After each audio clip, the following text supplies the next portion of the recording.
Hey, hey, hey, what is up? What's happening? Super excited for today. An incredible leader we have with you here. And although we may misspell her name from time to time, that doesn't mean we do not love her with all of our heart. We absolutely do. She is someone that I regard just one of the smartest people I've ever met, let alone in network marketing, and just a brilliant mind, someone who I've learned a lot from, someone who has mentored me. Although I'm going to request that she do more of that because we haven't been connecting as much as we used to. She's been busy, and I've been busy too. But she's seriously incredible. So, how many know who my guest is? How many know this lady? She's incredible. I think you guys probably see the name, right? What's up, Mindy, Roberta? Jason says Lisa is a legend. You're absolutely correct. Absolutely correct. All right. Well, she has built humongous organizations, has made a bajillion dollars in network marketing. One of the kindest people that I know, definitely one of the smartest people that I know, someone that I look up to, someone I'm honored to have on our show here today. Please help me welcome, give some gratitude, drop some hand emojis, whatever your favorite emoji is, for Miss Lisa Grossman. Lisa Grossman, how are you? I'm doing great, Ray. How are you? Doing great. Doing great. Good to see you. It's my favorite time of the year. It is the most wonderful time of the year, and this year we need it. Yeah, we need some good vibes for sure, right? Yes.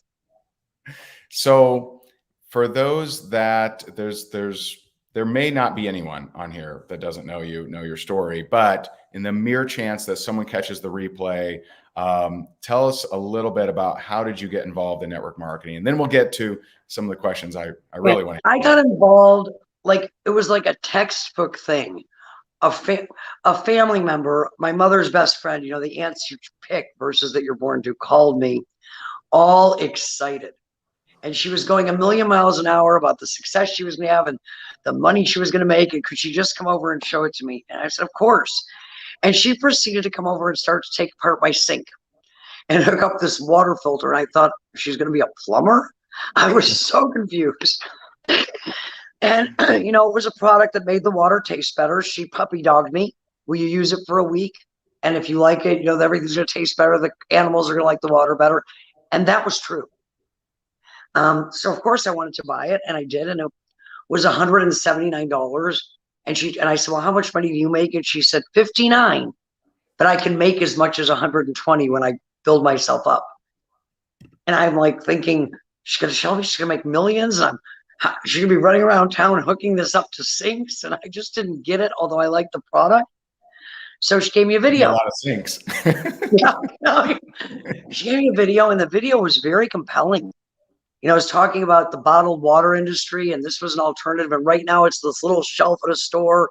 We're going back 33 years, you understand?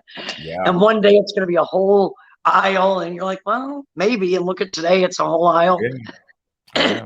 And I couldn't really connect the dots to my sink to that, that big picture of that video. So I got invited to a meeting. We still do it today. They might be online or via video. And I went to the meeting, and I was a little bit lost, a lot of it lost, and it seemed to go on forever. And then mercifully, finally, it was over, or so I thought. So I stood up to leave. She says, no, you got to sit down. It's the best part. I'm like, oh, there's more. How exciting. Great. Well, what came then was the stories. And the stories change everything. The math might make sense. It might make sense from a business perspective. It might not. But when real people are telling you the stories of how it personally impacted them, and you start to understand the power of neighbor to neighbor and person to person, because people can tell stories, especially their own. Not a lot of people can necessarily do business presentations. Right. And when I understood the power, when I saw those stories, and I'm thinking, wow. And I literally called my husband from a payphone in the lobby. I'm dating myself, but yes, there were no cell phones. And he said, was it as bad as you thought it was going to be? And I said, Steve, it was much worse, except for one thing. And he said, what? I said, these people are dumber than us. They're uglier than us, and they're happier than we are. They're traveling. They seem to be making a lot of money. And even if they're making the same money, they don't seem miserable. And he said, you don't really want to do this. And I said, I think I do. And he said, you're not going to talk to anybody that we know. And I really didn't understand network marketing yet. So I said, sure, of course not. And then, of course, the rest is history. Of course. That's so awesome. I love what you said there, because that to me is a lost essence of network marketing, is if they can do it, I can do it. And today, in this day and Exactly. age of the mega influencer, the super following, the mega brand, a lot of people don't think they can do that. And so, like, I love that you brought that up. What is your take on that, by the way? I don't think we've ever had this discussion, but Well, there's no black and white. So I want to put the caveat that I think the most important thing people have to do is operate within who they are. Not necessarily in their comfort zone, because you got to get out of that. But you want to get out of your comfort zone to where you want to go next, not where somebody else goes and you think that's going to work for you. Because when you lose congruency with yourself, I don't care how big your brand is. You're just not going to have the peace of mind with your own story. And I always come back to whatever you're doing, it's the story. I think it's great. I probably will never do it. I'm so messy. But I think branding and things looking good and being tight and wonderful is important. But what's in the box will always be more important than the packaging. So if the messaging is good, if you're congruent with the messaging and you have an ability through influence or branding or reach to take a good message further and impact more people, by all means do it. But influencer marketing, while it can create a large customer base, and network marketing is growing in its knowledge of the understanding the power of consumer bases. sure. And while it can certainly create income for an influencer, I used to call it, and I still think unless you've got all the other pieces in place, it's kind of all front line, no downline. Because unless the people are looking at you going, oh, so I have to do what you do, much the way they are with the business, which is why we've always had the presentation you could take somebody to, or the video somebody could take somebody to, because you want to point, Tool, guide, and direct. some kind of tool. And when you're point guiding and directing to third-party resources and things that are duplicable, longevity and sustainability and worldwide growth are possible. If a person is the system, which can often be the perception with influencers who have mega brands, Right. what happens if they quit, or if they, God forbid, get hit by a bus? So that's always my concern with it. I think it utilized properly in conjunction with things that work for other people. So the team work and duplication we created, it's awesome. But by and of itself, it's wonderful for the influencer. I don't know how great it is for the person who thinks they have to be an influencer to do it. Of course. Right. And network marketing, and this isn't an anti-influencer rant or anything. It's more a fighting for the person without influence. And so, yeah, well, given that most people would call you and I influencers, I don't know that I am, but people would think we are. We're definitely not anti-us. right. So here's what I kind of think. I think that when all is said and done, businesses are driven from the top down. They're driven by leadership, but they are grown from the bottom up, wherever that is, from the part-time customer to the part-time promoter who decides to go further.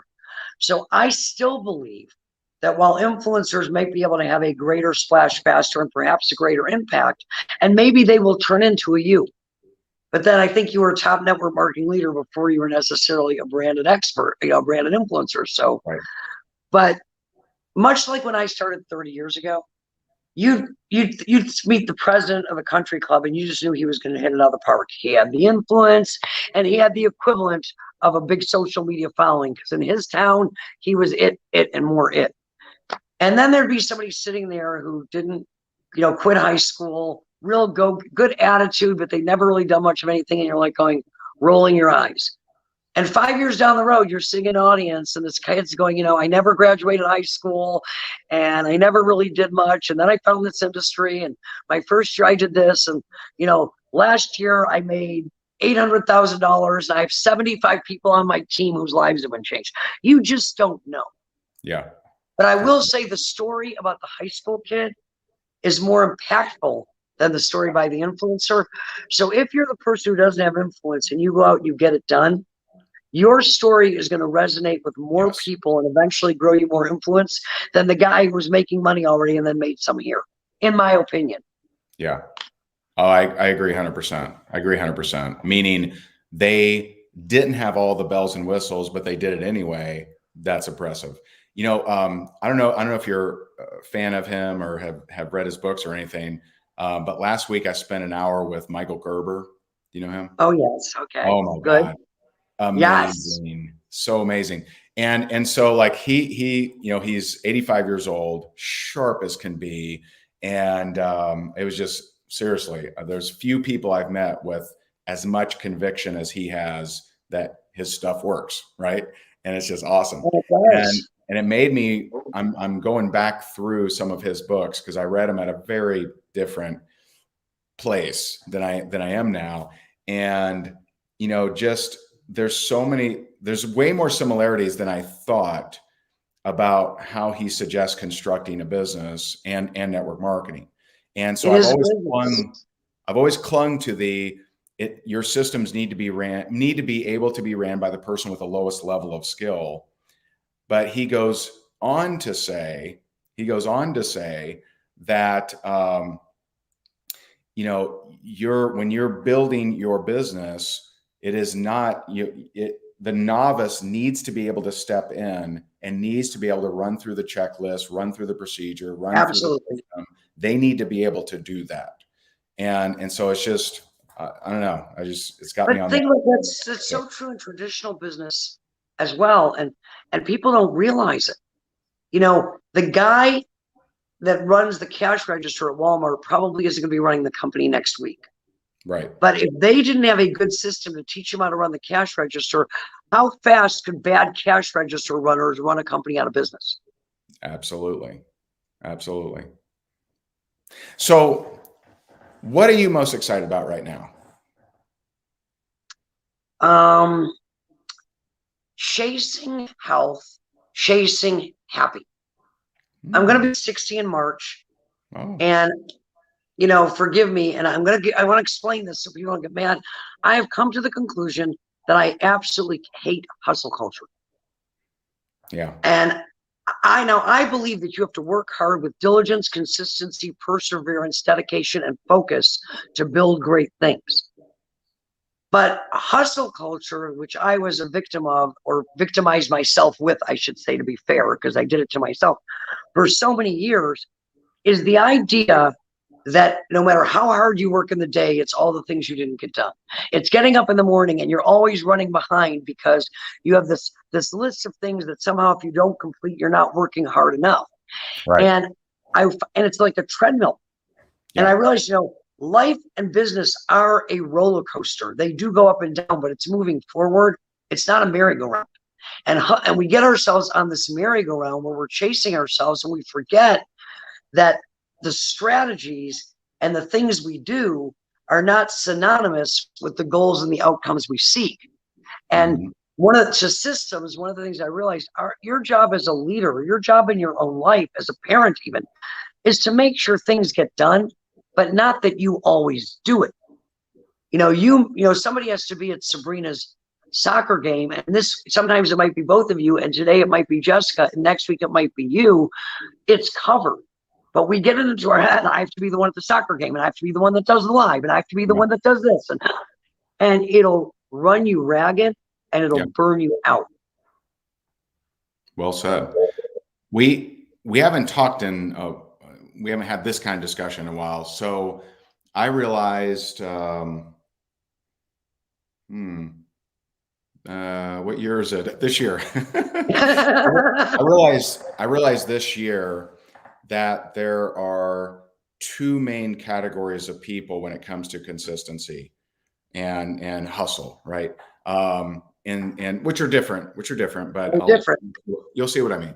So I there's the think you need to person, hustle. I don't like the hustle culture of yeah, hustling in circles. yeah, and so there's the person that hustles, grinds, just goes bananas. And for me, I can just speak for me, but I have learned others feel this way too. Is hustling was actually my coping mechanism with my low self-worth.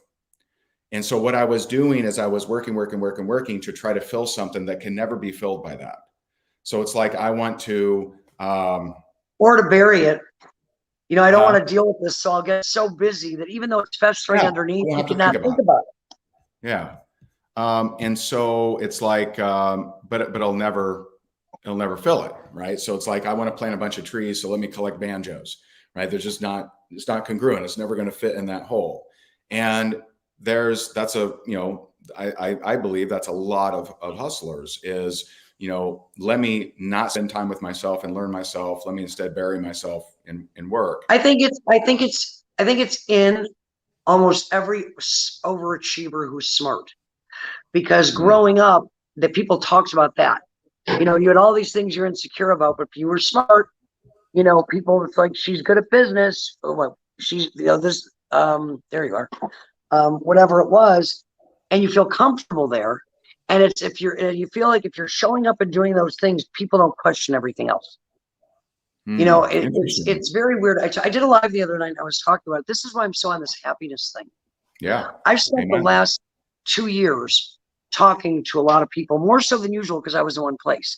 Maybe not doing as much to groups of people like this, but to a lot of individuals. And a lot of them are very successful if we're looking at financial success and material gain and things you have. But a lot of them weren't happy. And I realized I probably wasn't either, for much the reasons that you said. Sure. And what really struck me, what I was trying to get people to understand, is that people have this, we believe that if we get the next thing, it'll be happy. For if you're in business, it's when I complete this project, when I get this done. If money's the thing you're chasing, when I can buy that house, when I can buy that car, which incidentally is exciting for an hour, and 6 months is just a thing that gets you places. Totally. But what I realized, but it doesn't make you happy. I read an article that said 85% of the stuff in your house is junk you bought once that you thought would make you happy. And I'm Right. looking around my house going, well, not everything, but yeah, that one is. Yeah. I don't like that anymore. But anybody who thinks that money in and of itself is going to buy happiness, Anthony Bourdain, Kate Spade, a bunch of other people I can name, they died by their own hand at the top of their careers. There was nobody better. Yeah. So it kind of makes you think. Yeah, for sure. And And here's the thing. that doesn't mean that being poor would make you happy, right? No. Oh, wait a minute. Money gives you a lot of options. Right. It gives you the ability to do things that you wouldn't otherwise do. So, but by itself, it doesn't feed you, clothe you, make you warm, or anything else. So I think what people have to look at is what the lack of money prevents me from having, and what an abundance of money would allow me to do. But then make that list, because if you don't know what you're going to do with the money, you'll do a lot of stuff you wish you hadn't. That will not make you happy. Nice. So what are you personally doing to pursue happiness? Well, much what you're talking about, slowing down to speed up. And oddly enough, when you start to look at the big picture and what you're really trying to accomplish, the picture on the wall, not the stuff, the strategy that's going to, if we get too hung up on the strategy, we forget the picture on the wall. What do you want your life to look like? Because your business and what you do really only serves to make that happen. If it's impacting people or changing your family's life, you're doing a business so that you can enable yourself to have the time, freedom, and money to make those things happen. But for a lot of people, that's a foggy picture, but an amount of money they want to make is very clear. Mm-hmm. If that picture is super, super clear, then figure out how much money it takes. But I think the clear picture of what you want your life to look like, and then figuring out how much money it takes, will get you a lot farther than saying, if I make $1 million, I'll be happy. You don't know what are you going to do with it? Yeah. So I've spent a lot of time there. I've spent a lot of time realizing that bigger is not necessarily better. that that I think today, and I knew this a long time ago, and I believe in influence, and I obviously want to grow mine, and we all do, and grow our reach. But if you impact, and you know this from masterminds and small groups that you do, if you can impact 5 people effectively, um, you might change 5,000 lives. You probably will if it's the right 5 people. And I think the one thing that I have learned in network marketing that we don't pay nearly enough attention to, that has really been a big best thing for me this past year, is retention. Sometimes new business is the lifeblood of your business, but sometimes we're so busy getting somebody to the yes and say, oh, and here's the system that we plug them into. I think systems are not only important, I think they're an absolute necessity if you want to grow a limitless brand. But I think it takes a warm body to put someone into the system, to check somebody how they're doing with the system, and to meet them when they come out of the other end. And I think that we got so dependent on technology that something was lost there. So I'm seeing numbers go up by spending more time the old-fashioned way, even if it's connecting face-to-face like this instead of in person, Sure. because the last couple of years, than I did when I was necessarily seeing more stuff coming in the front door, but not really making sure I was watching it as it went along, which is a rule of business, and one that we don't think we forgot. It's just that hustle thing again. So how do you balance, I want to spend time with some of my reps without them thinking that they have to spend an amazing amount of time with the people they bring in? Well, I think I'm back to that 80-20 thing. You saw me teach on it years ago. 10%, they say 80-20, but let's be real. Probably 10 to 15% of your people are going to be responsible. They won't do it all because it's done by individuals for 85% of your volume. So you want to spend 85% of your time with those 15 people, with those 15 out of 100 people, and you have to deal with everybody else in group. But one of the things that I found that's effective is we've gotten so good with lives and reaching people this way. Sometimes just taking that group of people that you don't spend all that one time with and putting it together in a Zoom that's more conversational can get you so much bang for your buck. Give people an opportunity to share, be heard, and seen among their peers. It's kind of like having 100 people over to your house or 30 people over to your house in your living room and just creating the living room on a Zoom. And what's interesting is, of course, a lot of people aren't going to show up for that, as is always the case. But then they can't really say that you didn't create something where they got you live and in person in an interactive setting. And the ones that do show up kind of give you a clue as to who the next group of upcoming leaders are probably going to be. So it's a wonderful sorting, sifting mechanism, but it also gets you more connectivity than perhaps sometimes just talking out and people being able to maybe a comment or make a thumbs up or write an email. So that has been really effective for me. It doesn't take really any more time. And it also is good in this regard. You don't necessarily want to broadcast it live while you're doing it with a group into like the Facebook group, but you can put the recording link afterwards, for watch parties. Then the people that didn't come are watching it where they're able to take the notes, but they're kind of going, she got to talk and he got to talk, and boy, maybe I should have been there. So it is really effective in creating kind of a FOMO of their own creation. Great. Nice. That's awesome. Very cool. Very, very cool. Tips for those on here that they want to build their business, they're struggling to stay consistent. What kind of tips you got for them? Okay, I have a few. First, become a master of asking questions. Ask questions, interview people, because you have a system. If you don't, Ray will help you get one, and you have rank makers. So if people have to be led to something you can't answer, you can guide them direct to that. But you want to ask people questions. You want to hear their story, because in hearing their story, you are giving them credibility. You are giving them compassion. They feel seen, they feel heard, and you are learning what they want out of life, because you're a problem solver. Your job isn't to have all Yeah. the answers. It's to help people identify their problems, which in conversation with you, they can, and then point guiding and directing them to things that can help them solve those problems. And you're just the guide. So that's number one. Mm. Number two, marry the process, divorce the result, and look at it differently. Any person who gives you the time of day is a hero in your story. You just don't know it. Because if you want to do a great presentation, a great meeting, if you want to be like Ray one day, I'm willing to bet Ray did, 500 meetings. He thought he was lousy before he thought he was good. And now Amen. if he looked back at 501, he would say he didn't know enough to know how good he wasn't at 500 That's right. compared to today. But he was better. He got better and better and better with every meeting. And anybody that will sit in front of you openly and honestly, whatever decision they make, even if 100 people tell you no, look at how capable you are of sharing that story and working through that process after you've done it 100 times versus where you were at the first time. And here's the other thing.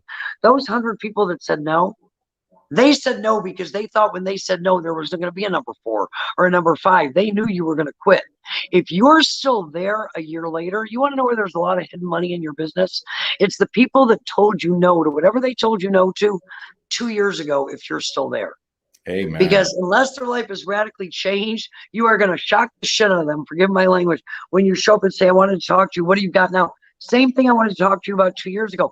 Before I get into it, how have your 2 years been? Ooh, And I'll tell you what, I love it. everybody who's working a home-based business through this pandemic and Yeah. was working it, talking to anybody that didn't have one, I promise you, your 2-year story of the last 2 years is going to be more interesting and better than theirs. So there's a lot of hidden money there. I would go back and revisit it. Follow up. I love it. And I agree lastly, 100%. tell your story. You may not think it's great. What drives me nuts, Ray, is people will say, well, I don't have a great story yet. Or what if Great... I hear a lot of people say, well, I don't have a testimonial yet. Yeah, exactly. What do you say to that? Yes, you do. Because here's the thing. People are looking. We put people like me, like Ray, we validate what's possible in our space, and that's important. But I don't think a lot of people can relate to me today if they're just starting out my story.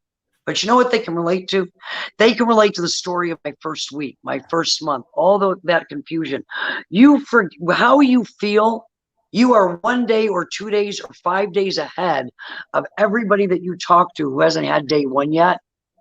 And your story, they can relate to it. And that's what people are looking for. Here's a secret about stories. People are impressed by the big story.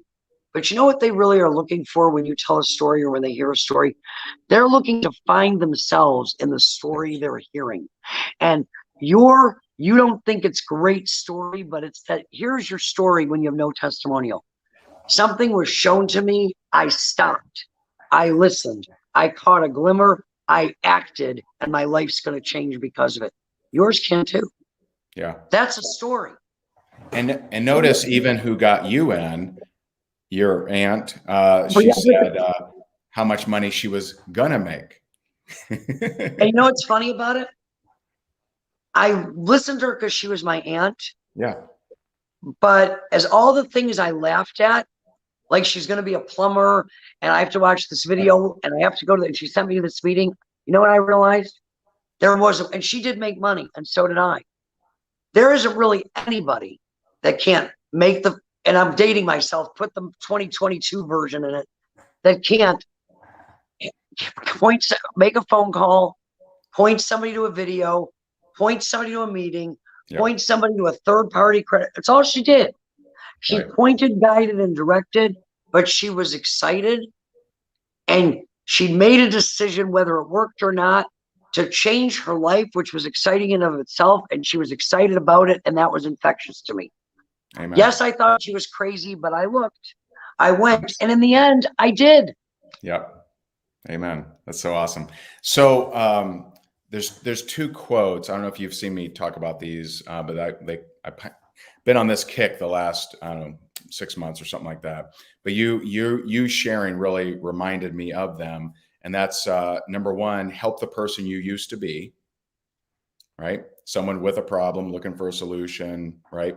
So you don't have to have a testimonial just yet. A big big money thing. And number two, we have to be as brave as the people who need us. So that Oh, means I love facing that. possible rejection. And That you know, it means may getting remind out me. there, getting your jersey dirty. I was thinking the other day when we always say look for the people that are looking for you. Yeah. You're really looking for yourself the day before you made the decision, or you Amen. yourself, where you were 2 years ago, or Who you where used you to were be. 3 years ago, who you used to be. Exactly what Ray said.